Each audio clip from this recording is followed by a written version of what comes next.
নবীজি বলেছেন ইউফ্রেটিস নদী মানে ফোরাত নদী। ইউফ্রেটিস কোন নদী? এই ফোরাত নদী অচিরেই তার ভূগর্ভস্থ সোনার পাহাড় বের করে দিবে। ফোরাত নদী অচিরেই তার সোনার পাহাড় বের করে দিবে এবং ওই সোনাকে নিয়ে মারামারি করতে আসবে যে মানুষগুলো, তাদের মধ্যে প্রত্যেক 100 জনের মধ্যে 99 জন মানুষ মারা যাবে। আর একজন ব্যক্তি যে বেঁচে থাকবে সে ধারণা করবে আমি সেই ব্যক্তি যে সোনাটা পাবো। আর মুসলিমদেরকে নবীজি বলছেন তোমরা যদি ওই সময়ে ওই জায়গায় থাকো, কোন মুসলমান যদি সেটা দেখে, তোমরা সেই সোনায় হাতও দিবে না। আরেকটা হাদিস এসেছে যে অচিরেই রোমকরা, পশ্চিমারা আরবদের সাথে চুক্তি ভঙ্গ করবে এবং 80টা পতাকা নিয়ে তাদের বিরুদ্ধে যুদ্ধে নেমে যাবে। কয়টা পতাকা? 80টা। এবং প্রত্যেক পতাকার নিচে থাকবে 12,000 করে সৈন্য। কত হাজার? একটা যুদ্ধে এত বেশি 99% মানুষ মারা যাওয়াটা স্বাভাবিক না, এটা অস্বাভাবিক। ঢাল তলোয়ার AK-47 যুদ্ধে এমনটা হবে না বা হয় না। হয়তো এমন কোনো অস্ত্র সেখানে প্রয়োগ করা হতে পারে, এটা আমাদের ধারণা, আল্লাহ ভালো জানেন, যেই অস্ত্রগুলো দিয়ে অল্প সময়ে বেশি বেশি মানুষ মেরে ফেলা সম্ভব। ঠিক যেমন এখনকার নিউক্লিয়ার ওয়েপন্স বা থার্মোনিউক্লিয়ার ওয়েপন্স হতে পারে, আল্লাহ ভালো জানেন। বস্তুত এটাই শেষ জামানা, যখন সাদাকে কালো মনে হবে, কালোকে সাদা মনে হবে, হককে বাতিল মনে হবে, বাতিলকে হক মনে হবে, যেটা ন্যায় ওটাকে অন্যায় মনে হবে, যেটা অন্যায় সেটাকেই ন্যায় মনে হবে। নবী সাল্লাল্লাহু আলাইহি ওয়াসাল্লাম বলে গিয়েছেন আনতালি তালামাতু রাব্বাতুহা, শেষ জামানায় দাসী তার মনিবকে জন্ম দিবে। দাসী তার মনিবকে জন্ম দিবে, কখনো দাসী তার মনিবকে জন্ম দেয় না। মানে ন্যায় অন্যায়, হক বাতিল, সত্য মিথ্যা, এগুলোর মানদণ্ড উল্টে যাবে। ন্যায় হবে অন্যায়, অন্যায় হবে ন্যায়, হক হবে বাতিল, বাতিল হবে হক। যেটা সত্য সেটাই মিথ্যা মনে হবে, যেটা মিথ্যা সেটাই সত্য মনে হবে, যেটা অন্ধকার সেটাকে আলো মনে হবে, যেটা আলো সেটাকে অন্ধকার মনে হবে। আর তালি তালামাতু রাব্বাতুহা, হালালকে মানুষ হারাম করবে, হারামকে হালাল করবে। আর কথা বুঝতে পারছেন কি না? বেশি গভীর হয়ে যাচ্ছে, আমি সহজ করার চেষ্টা করছি। এখন আসেন আল্লাহ পাক বলছেন ওয়া ক্বালা রাব্বুকা লিল মালায়েকা, হে নবী মুহাম্মদ বলেন সাল্লাল্লাহু আলাইহি ওয়াসাল্লাম, স্মরণ করেন সেই সময়ের কথা। আল্লাহ নবীকে বলা হচ্ছে স্মরণ করেন সেই সময়ের কথা, মানে মহাবিশ্বের লক্ষ লক্ষ বছর আগে, হয়তো কোটি কোটি বছর আগে। ওয়া ক্বালা রাব্বুকা লিল মালায়েকা, আপনার রব এই ফেরেশতাদেরকে বলেছিলেন। কাদেরকে বলেছিলেন? কি বলেছিলেন? ইন্নী জাইলুন ফিল আরদি খলিফা, আমি এই আরদে মানে পৃথিবীতে আমার খলিফা পাঠাতে চাই। সুবহানাল্লাহ। পৃথিবীতে কেউ ছিল না এর আগে, জিন জাতি ছিল। জিন জাতি কোন জাতি? জিন জাতি বলে একটা জাতি আছে, বিশ্বাস করেন তো নাকি? আচ্ছা, এখন এই জিন জাতি যখন ফাসাদ সৃষ্টি করে আল্লাহ পাক ওদেরকে সরিয়ে দেন, দিয়ে আল্লাহ পাক নতুন করে কোনো সৃষ্টি পাঠানোর ইরাদা করেন, তখন ফেরেশতাদেরকে বলেন যে আমি পৃথিবীতে আমার খলিফা পাঠাতে চাই। কি পাঠাতে চাই? শব্দটা আবার বলেন, খলিফা। আচ্ছা, এবার আসে তো ফেরেশতারা বলেন আতাজআলু ফিহা, আপনি কি এমন কাউকে সেখানে পাঠাতে চাচ্ছেন মাই ইউফসিদু ফিহা, যে পৃথিবীতে গিয়ে ফাসাদ সৃষ্টি করবে, দাঙ্গা হাঙ্গামা ফাসাদ সৃষ্টি করবে, ওয়াসফিকু দিমা, এবং একে অপরের রক্ত ঝরাবে, রক্তপাত ঘটাবে। ওয়া নাহনু নুসাব্বিহু বিহামদিকা ওয়া নুকদ্দিসু লাক, অথচ আমরাই তো আপনার প্রশংসা করি, তাসবিহ পাঠ করি, কি প্রয়োজন? আপনি কি এমন কাউকে পাঠাতে চাচ্ছেন যে পৃথিবীতে গিয়ে 2টা কাজ করবে? ফেরেশতারা বলেছেন কয়টা কাজ করবে? এক, বলেন, ফিতনা ফাসাদ সৃষ্টি করবে। 2, একে অপরের রক্তপাত ঘটাবে। পুরো বিশ্বের দিকে তাকায় দেখবেন এবার, এই মানব জাতি এই 2টা কাজ করতেছে, হয় ফিতনা ফাসাদ সৃষ্টি করতেছে অথবা রক্তপাত ঘটাচ্ছে। এখানে ভাই ভাই রক্ত ছড়াচ্ছে, প্রতিবেশী প্রতিবেশীর, কোনো সময় সামাজিক এক দল আরেক দলের, কোনো সময় এক রাজনৈতিক দল আরেক রাজনৈতিক দলের, কোনো সময় এক বিশ্বের একটা দেশ আরেকটা দেশের। পুরো বিশ্বের ছোট থেকে বড় যে স্তরে আপনি উঠবেন দেখবেন রক্তপাত রক্তপাত রক্তপাত। নবীজি বলে গিয়েছিলেন শেষ জামানায় এই রক্তপাতটা প্রচুর বাড়বে, এত বাড়বে যে হত্যাকারী জানবে না কেন তাকে মারলাম, আর নিহত ব্যক্তিও বুঝবে না কেন আমি মরলাম। সুবহানাল্লাহ। চিন্তা করতে পারেন, গাজার বাচ্চারা জানে না যে কেন তাকে মারা হলো, আর যারা মারছে ওরাও জানে না কি কারণে মারছে। কি অপরাধ ওদের? ইয়েমেনের বাচ্চারা জানে না কেন বোমটা এসে পড়লো, আর যে ফেললো সেও জানে না কি জন্য ফেললাম। আপনারা রাস্তায় গন্ডগোল করতে যান অনেক সময়, যে বের হয় সেও জানে না কেন, কিসের উদ্দেশ্যে লড়ছি, আর যে মারে সেও জানে না কি জন্য ভাইকে মারলাম। এটা শেষ জামান। হত্যাকারী ব্যক্তি জানবে না যে কেন আমি হত্যা করছি, মাকতুল জানবে না যে কেন আমি মরলাম। শেষ জামানে হারাজ বাড়বে, হারাজ হারাজ হারাজ। নবীজি বলছেন হারাজ বাড়বে, সাহাবীরা বলছেন হারাজ কি ইয়া রাসূলুল্লাহ? নবীজি বলছেন যে মানে অস্বাভাবিক হারে হত্যাকাণ্ড বাড়তে থাকে। আমি পরিসংখ্যান দিয়ে দিই আপনাকে দুইটা। শুধু প্রথম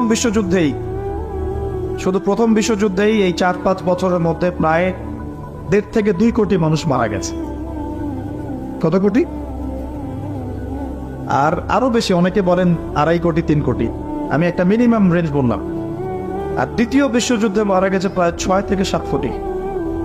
6 থেকে 7 কোটি। শুধু আমেরিকার একটা পারমাণবিক বোমা যেটা জাপানে পড়েছে হিরোশিমায়, ওতেই লক্ষ লক্ষ লোক মারা গেছে।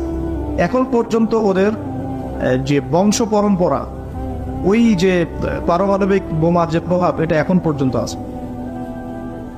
নাগাসাকিতে যেটা পড়েছে দ্বিতীয় বোমা, ওটার নাম ছিল ফ্যাটম্যান, আর প্রথমটার নাম ছিল লিটল বয়। এগুলো অনেক আগের বোম। আর এখনকার পারমাণবিক বোমগুলো কত শক্তিশালী এটা বলার অপেক্ষা রাখে না। একটা পুরো দেশকে এক মুহূর্তে উড়াই দিতে পারে। বাংলাদেশের মতো একটা ছোট্ট দেশ, এরকম ছোট্ট একটা দেশকে একটা বোমা দিয়ে উড়িয়ে দেওয়া সম্ভব।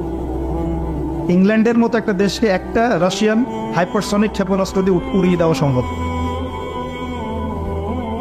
আর এখনকার সমরবিদ্যা নিয়ে যারা ঘাটাঘাটি করেন, তারা এটা আশঙ্কা করছেন যে প্রথম বিশ্বযুদ্ধের মতো, দ্বিতীয় বিশ্বযুদ্ধের মতো আরো একটা তৃতীয় বিশ্বযুদ্ধ হয়তোবা বিশ্ববাসী দেখতে যাচ্ছে। হয়তোবা, আল্লাহ ভালো জানেন, আমরা তো গ্যারান্টি দিয়ে বলতে পারবো না, কিন্তু পরিস্থিতি ওইরকমই মনে হচ্ছে। তবে এতটুকু জেনে রাখেন, হাদিসের মধ্যে মালহামা নাম একটা শব্দ আছে। কি শব্দ? নবীজি বলেছেন ইউফ্রেটিস নদী, মানে ফোরাত নদী। ইউফ্রেটিস কোন নদী? এই ফোরাত নদী অচিরেই তার ভূগর্ভস্থ সোনার পাহাড় বের করে দিবে। ফোরাত নদী অচিরেই তার সোনার পাহাড় বের করে দিবে, এবং ওই সোনাকে নিয়ে মারামারি করতে আসবে যে মানুষগুলো, তাদের মধ্যে প্রত্যেক 100 জনের মধ্যে 99 জন মানুষ মারা যাবে। আর একজন ব্যক্তি যে বেঁচে থাকবে, সে ধারণা করবে আমি সেই ব্যক্তি যে সোনাটা পাবো। আর মুসলিমদেরকে নবীজি বলছেন, তোমরা যদি ওই সময়ে ওই জায়গায় থাকো, কোনো মুসলমান যদি সেটা দেখে, তোমরা সেই সোনায় হাতও দিবে না। আরেকটা হাদিস এসেছে যে অচিরেই রোমকরা, পশ্চিমারা আরবদের সাথে চুক্তি ভঙ্গ করবে এবং 80টা পতাকা নিয়ে তাদের বিরুদ্ধে যুদ্ধে নেমে যাবে। কয়টা পতাকা? 80টা। এবং প্রত্যেক পতাকার নিচে থাকবে 12,000 করে সৈন্য। কত হাজার? একটা যুদ্ধে এত বেশি 99% মানুষ মারা যাওয়াটা স্বাভাবিক না, এটা অস্বাভাবিক। ঢাল তলোয়ার AK-47 যুদ্ধে এমনটা হবে না বা হয় না। হয়তো এমন কোন অস্ত্র সেখানে প্রয়োগ করা হতে পারে, এটা আমাদের ধারণা, আল্লাহ ভালো জানেন, যেই অস্ত্রগুলো দিয়ে অল্প সময়ে বেশি বেশি মানুষ মেরে ফেলা সম্ভব। ঠিক যেমন এখনকার নিউক্লিয়ার ওয়েপেন্স বা থার্মোনিউক্লিয়ার ওয়েপেন্স হতে পারে, আল্লাহ ভালো জানেন। তো বিশ্ববাসী এরকম একটা মালহামা দেখার অপেক্ষায় আছে। এই মালহামার পরেই আসবেন ইমামুল মাহদি। ইমামুল মাহদির পরে আসবে ঈসা ইবনে মারিয়াম। ঈসা ইবনে মারিয়ামের পরে আসছে ইসলামিক খেলাফত। ওই খেলাফত থেকে খলিফা, এই শব্দটা নিয়ে কথা বলছি আমি আবু বকর সিদ্দিকে ছিলাম রাদিয়াল্লাহু আনহু। ফেরেশতারা বলছেন, আপনি কি এমন কাউকে পৃথিবীতে পাঠাতে চান গিয়ে রক্তপাত ঘটাবে অথবা ফাসাদ সৃষ্টি করবে? যেটা বললাম, এখনকার বিশ্বে দুটোই আমাদের কাজ। তো আল্লাহ পাক বলছেন, ইন্নী আ'লামু মা লা তা'লামুন, ইন্নী আ'লামু মা লা তা'লামুন। দেখো আমি যা জানি তোমরা সেটা জানো না। মানে আমার কিছু শুকরগুজার বান্দা থাকবে যারা এরকম ফিতনা ফাসাদ করবে না এবং রক্তপাত ঘটাবে না। তাদের জন্যই আমি প্রস্তুত করেছি জান্নাতুল ফিরদাউস। সুবহানাল্লাহ। তো এখন ফেরেশতাদের মতামত আপনারা শুনলেন, আল্লাহ পাকের কথাও শুনলেন। এখন আল্লাহ রাব্বুল আলামিন তার খলিফা হিসেবে সৃষ্টি করলেন তার নিজ হাতে আদম আলাইহিস সালামকে। সুবহানাল্লাহ। প্রথম মানবকে তিনি নবীও হলেন, তিনি প্রথম মানব এবং তিনি খলিফা। এখন আদম আলাইহিস সালামকে তার স্ত্রী সহ জান্নাতে থাকতে দেওয়া হলো, এই ঘটনা আপনারা জানেন। ইবলিস এসে প্ররোচিত করলো, তার আগে ইবলিসকে বলা হয়েছিল সেজদা করো, সবাই সেজদা করলো, ইবলিস করলো না, মনে আছে? এটা তো আপনারা জানেন, ওইদিকে আমি আর ওই জন্য সময় নষ্ট করছি না। ইবলিস সেজদা না করে কাফের হয়ে গেল, আর আদম আলাইহিস সালাম এবং হাওয়া আলাইহিস সালামকে জান্নাতে থাকতে দেওয়া হলো, বলা হলো যে এখানে থাকো, কিন্তু ওয়ালা তাকরাবা হাদিহিশ শাজারা, এই গাছের কাছেও যাবে না। ইবলিস ফুসলিয়ে ফাসলিয়ে তাদেরকে গাছের কাছে নিয়ে গেল, যেভাবে আমাদেরকে ফুসলিয়ে পাপের দিকে নিয়ে আসে ঠিক এভাবেই, ঠিক আছে? এখন আমাদের পিতামাতা একটা ভুল করে ফেললেন, মানুষ মাত্রই কি হবে?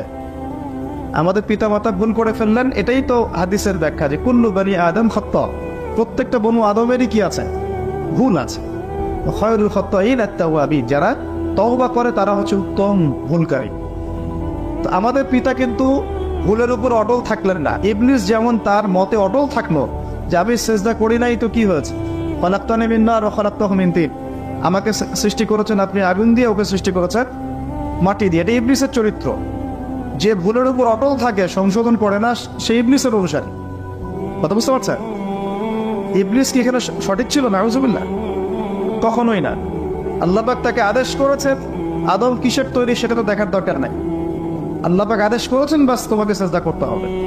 এখন আমরা যেমন আল্লাহ পাকের আদেশের সামনে অনেক সময় এরকম দলিল উপস্থাপন করি, এটা কেন করবো, এটা কেন করবো, তাই না? পর্দা কেন করবো, নামাজ কেন পড়বো, যাকাত কেন দেওয়া লাগবে, এগুলো ইবলিসের চরিত্র। আর ইবলিস চ্যালেঞ্জ করলো আল্লাহকে, আল্লাহ পাক তাকে বের করে দিলেন, ফাখরুজ মিনহা ফাইন্নাকা রাজিম, এখান থেকে বের হও, তুমি অভিশপ্ত। ওয়া ইন্না আলাইকা লা'নাতা ইলা ইয়াউমিদ্দিন, কিয়ামত পর্যন্ত তোমার উপর লানত, অভিশাপ। ও আবার চালাক, সে বলল যে আমাকে কিয়ামত পর্যন্ত অবকাশ দিন, আনজিরনি ইলা ইয়াউমি ইউবআসুন, আমাকে কিয়ামত পর্যন্ত অবকাশ দিন। আল্লাহ পাক বলেন ইন্নাকা মিনাল মুনদারিন, যাও তুমি অবকাশপ্রাপ্তদের অন্তর্ভুক্ত একজন, ছেড়ে দিলাম তোমাকে, কিয়ামত পর্যন্ত হায়াত দেওয়া হবে। এবার সে বলছে ফাবিমা ওয়াইতানি, হে আল্লাহ, যে আদমের জন্য আপনি আমাকে বের করে দিলেন, আমি চ্যালেঞ্জ করছি। এবার ইবলিসের চ্যালেঞ্জটাও মাথায় লিখে রাখেন, মাথায় লিখে রাখেন।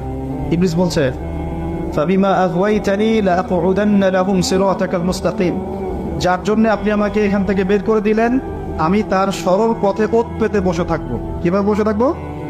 ওত পেতে। সুম্মা লাআতিয়ান্নাহুম মিন বাইনি আইদিহিম ওয়া মিন খালফিহিম ওয়া আন আইমানিহিম ওয়া আন শামাইলিহিম ওয়া লা তাজিদু আকসারাহুম শাকিরিন, আমি তাদের ডান দিক থেকে আসবো, বাম দিক থেকে আসবো, সামনে থেকে আসবো, পিছন থেকে আসবো, আপনি বেশিরভাগ আদম সন্তানকে শুকরগুজার পাবেন। কে বললো এটা? তো ইবলিসের এই কথা সত্য না মিথ্যা বলেন তো? এখন সত্য হয় নাই? কিভাবে সত্য সেটা একটা হাদিস থেকে দেখেন দলিল। আমি আর গভীরে ঢুকে যাচ্ছি। কিয়ামতের মাঠে আদম আলাইহিস সালাম, এই আদম আলাইহিস সালামই যখন উঠবেন, আদম আলাইহিস সালামকে আল্লাহ পাক ডেকে বলবেন তোমার সন্তানদের মধ্য থেকে জাহান্নামী জান্নাতে আলাদা করে দাও তো তুমি। তো আদম আলাইহিস সালাম বলবেন ইয়া আল্লাহ, কতজন জান্নাতে, কতজন জাহান্নামে? আল্লাহ পাক বলবেন প্রত্যেক 1000-এ 999 জনকে জাহান্নামের জন্য আলাদা করে দাও। বলেন নাউজুবিল্লাহ। এই হাদিসটা শোনার পরে সাহাবায়ে কেরাম রাদিয়াল্লাহু আনহুম খুব বিচলিত হয়ে পড়ল। তখন নবী সাল্লাল্লাহু আলাইহি ওয়াসাল্লাম আশ্বস্ত করলেন যে ওই যে 1% জান্নাতি দেখা যাচ্ছে, এগুলো উম্মতে মুহাম্মাদের মধ্যেই বেশি হয়ে যাও। তবে কোন উম্মতে মুহাম্মাদি যে নামাজ পড়ে না, রোজা রাখে না, যাকাত দেয় না, শরীয়তের বিধিবিধানের কোনো পরোয়া করে না, কোরআনটা পর্যন্ত তেলাওয়াত করতে চাচ্ছে না, সেই উম্মতে মুহাম্মাদি কথা বলা হচ্ছে কি? নাকি যারা নিজেদের জান মাল সময় শ্রম সবকিছু ঢেলে দিয়ে দিনের জন্য নিজেকে নিবেদিত প্রাণ করে, কাদের কথা বলা হচ্ছে? এটা আপনারা নিজেরাই বোঝেন, এটা তো আমার বোঝানোর দরকার নেই। এখন বোঝেন তাহলে পার্সেন্টেজটা কত হবে? তো ইবলিসের কথা তাহলে সত্য হলো। ইবলিস কি বললো? ওয়ালা তাজিদু আকসারাহুম শাকিরিন, বেশিরভাগকে আপনি শুকরগুজার পাবেন না। আল্লাহ পাক নিজেও এই কথা বলেছেন সূরা সদের মধ্যেই, ওয়া কালিলুম মিন ইবাদিয়াশ শাকুর, আমার শুকরগুজার বান্দা খুব কম হবে। অন্য একটা জায়গাতেও আছে। এখন আল্লাহ রাব্বুল আলামিন আদম আলাইহিস সালাম আর হাওয়া আলাইহিস সালামকে জান্নাতে রাখলেন, তারা যে ফল খেয়ে ভুল করে ফেললেন, আল্লাহ পাক তখন তাদেরকে সাথে সাথেই বের করে দেন নাই, সাথে সাথে বের করে দেন নাই, বরং ফাতালাক্কা আদামু মির রাব্বিন কালিমাত, আদম আলাইহিস সালাম আল্লাহর কাছ থেকে কিছু কালিমা বা বাক্য শিখে নিলেন। সুবহানাল্লাহ। ফাতাবা আলাইহি, ওই কালিমা ওই বাক্য দিয়ে আল্লাহ আদম আলাইহিস সালাম তওবা করলেন। ওই কালিমার ওই বাক্য দিয়ে আদম আলাইহিস সালাম কি করলেন? তওবা করলেন। আবার বলছি, ফাতালাক্কা আদামু মির রাব্বিহি কালিমাত, আদম আলাইহিস সালাম তার রবের কাছ থেকে কিছু কালিমা শিখে নিলেন। ফাতাবা আলাইহি, ওই কালিমা দিয়ে আল্লাহ রাব্বুল আলামিনের কাছে তিনি তওবা করলেন। ইন্নাহু হুয়াত তাওয়াবুর রহিম, এবং আল্লাহ পাক তওবা কবুল করে তাকে মাফ করে দিলেন। ওই বাক্যটা কি ছিল সেটা একটু শুনি। ওই বাক্যটা ছিল রব্বানা, আমার সাথে বলেন, রব্বানা যালামনা আনফুসানা ওয়া ইন লাম তাগফির লানা ওয়া তারহামনা লানাকুনান্না মিনাল খাসিরিন। মানে অর্থ হচ্ছে, হে আমাদের রব, রব্বানা যালামনা আনফুসানা, আমরা নিজেদের নফসের উপর জুলুম করেছি। ওয়া ইন লাম তাগফির লানা, আপনি যদি আমাদেরকে মাফ না করেন, ওয়া তারহামনা, আমাদের উপর রহম না করেন, লানাকুনান্না মিনাল খাসিরিন, আমরা অবশ্যই ক্ষতিগ্রস্তদের অন্তর্ভুক্ত হয়ে যাব। এই কালিমা শিখলেন কে? আদম আলাইহিস সালাম তার রবের কাছ থেকে। এই কালিমা, এই দোয়া দিয়ে তিনি তওবা করলেন, আল্লাহ রাব্বুল আলামিন তাকে মাফ করে দিলেন। তবে তিনি বলে দিলেন আর জান্নাতে থাকা হচ্ছে না। কুন নাহবিতু মিনহা জামিআ, আল্লাহ বলছে তোমরা এখন সবাই পৃথিবীতে নেমে যাও। ফাইম্মা ইয়াতিয়ান্নাকুম মিন্নি হুদান, নেমে যাও পৃথিবীতে, কিন্তু জেনে রেখো পৃথিবীতে আমার পক্ষ থেকে তোমাদের কাছে হেদায়েত যাবে। কি যাবে? হেদায়েত মানে আসমানি কিতাব, নবী রাসূল। আসমানি কিতাব, নবী রাসূল, এগুলো আসবে তোমাদের কাছে। ফামান কুল নাহবিতু মিনহা জামিআ ফাইম্মা ইয়াতিয়ান্নাকুম মিন্নি হুদান ফামান তাবিআ হুদায়া, যে আমার এই হেদায়েতের অনুসরণ করবে, ফালা খাউফুন আলাইহিম ওয়ালা হুম ইয়াহজানুন, তাদের কোনো ভয় নাই, কোনো দুশ্চিন্তা নাই। যেই জান্নাত থেকে গিয়েছো ওই জান্নাতে ফিরে আসবে চাও। এটা একটা কথা। আর ওয়াল্লাযীনা কাফারু ওয়া কাযযাবু বিআয়াতিনা, কিন্তু যারাই আমার ওই হেদায়েতকে মিথ্যা প্রতিপন্ন করবে, অস্বীকার করবে, কুফরি করবে, ঠিক আছে, উলাইকা আসহাবুন নার, এরা হবে জাহান্নামের অধিবাসী, হুম ফিহা খালিদুন, এখানে তারা চিরস্থায়ী হবে। আল্লাহ পাকের বক্তব্য একদম সহজ সরল পরিষ্কার না? দুনিয়াতে যাচ্ছ যাও, এটা চিরস্থায়ী নয়। এই সময়টুকুর মধ্যেই আমার পক্ষ থেকে কি আসবে বলেন? হেদায়েত আসবে, মানে যুগে যুগে নবী রাসূল আসবেন, আসমানি কিতাব আসবে। ফামান তাবিআ হুদায়া, তোমাদের মধ্যে যারা এই নবী রাসূলদেরকে মানবে, আসমানি কিতাব সমূহকে মানবে, তাদের কোনো টেনশন নাই, কোনো ভয় নাই, আবার জান্নাতে ফিরে আসবে চাও। আর যারা নবী রাসূলকে মানবে না, আসমানি কিতাবের পরোয়া করবে না, নিজের প্রবৃত্তির দাসত্ব করবে, উলাইকা আসহাবুন নার, তারা জাহান্নামে যাবে, সেখানে চিরস্থায়ী হবে। হিসাব কি সহজ না কঠিন? একদম সহজ কথা আল্লাহ পাকের। এবার এই পৃথিবীতে এখন আদম আলাইহিস সালামকে আল্লাহ পাক কি বলেছেন? কি শব্দটা বলেছিলেন? খলিফা। এবার আদম আলাইহিস সালাম পৃথিবীতে এসে কি আবারও নতুন করে কোনো ভুল করেছিলেন? বলেন তো দেখি। উত্তর না, করেন নাই। কান্নাকাটি করতে করতেই বছরের পর বছর চলে গেছে, শুধু কাঁদতে কাঁদতেই বছরের পর বছর চলে গেছে। পরবর্তী ভুল যেটা আমরা দেখি সেটা হলো হাবিল আর কাবিলের ভুল। কাবিল তার ভাই হাবিলকে হত্যা করেছে, তাই না? হিংসার বশবর্তী হয়ে। ওই যে এখনো দেখবেন আমাদের সমাজে যে ভাইয়ে ভাইয়ে মারামারি, এটা সেই হাবিল কাবিলের সুন্নাত। এখানে আমরা কাবিল হব না বলে হাবিল হব, প্রয়োজনে হাবিল হয়ে থাকবো, তাও কাবিল হতে যায় না। কারণ নবী সাল্লাল্লাহু আলাইহি ওয়াসাল্লাম বলেছেন, পৃথিবীতে প্রথম হত্যাকাণ্ড সংঘটিত করেছে কাবিল। ভালো করে শোনেন, যারা এই পথে আছেন ভালো করে শোনেন, পৃথিবীতে প্রথম হত্যাকাণ্ড সংঘটিত করেছে কাবিল। এ কারণেই কিয়ামত পর্যন্ত যত মানুষ খুন হবে, খুন, এই সমস্ত খুনের পাপের একটা অংশ কাবিলের আমলনামায় গিয়ে যুক্ত হবে। মনে করায় দেই, কাবিল একজন নবীর সন্তান। কার সন্তান? নবীর সন্তান। লূত আলাইহিস সালামের স্ত্রী একজন নবীর স্ত্রী। নূহ আলাইহিস সালামের স্ত্রী একজন নবীর স্ত্রী। আবু লাহাব সর্বকালের সর্বশ্রেষ্ঠ মানব মুহাম্মদ সাল্লাল্লাহু আলাইহি ওয়াসাল্লামের চাচা। আবার ফিরআউনের ওই স্ত্রী, তার নাম, দাসীর নাম কি? আসিয়া। তাহলে আমাদের বংশ, আমাদের রং, আমাদের জাতীয়তা, আমাদের অর্থ সম্পদ, আমাদের টাকা পয়সা, আমাদের স্ট্যাটাস, আমাদের ভাষা, আমাদের এই গোত্র বিভাজন, এগুলো আমাদেরকে আল্লাহ পাকের আযাব থেকে বাঁচাতে পারবে না। যদি যদি না আমরা আল্লাহ পাকের হুকুম আহকাম মেনে চলি। একজন নবীর ছেলে কোথায় যাচ্ছে, একজন নবীর স্ত্রী কোথায় যাচ্ছে, লূত আলাইহিস ইসলামের স্ত্রী কোথায় যাচ্ছে? আবু জাহেল কি আল্লাহ নবী সাল্লাল্লাহু আলাইহি ওয়াসাল্লামের চাচা ছিল না?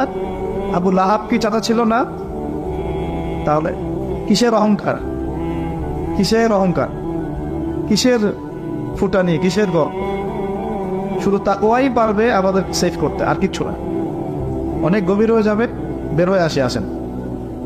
আদম আলাইহিস সালাম তার জীবদ্দশায়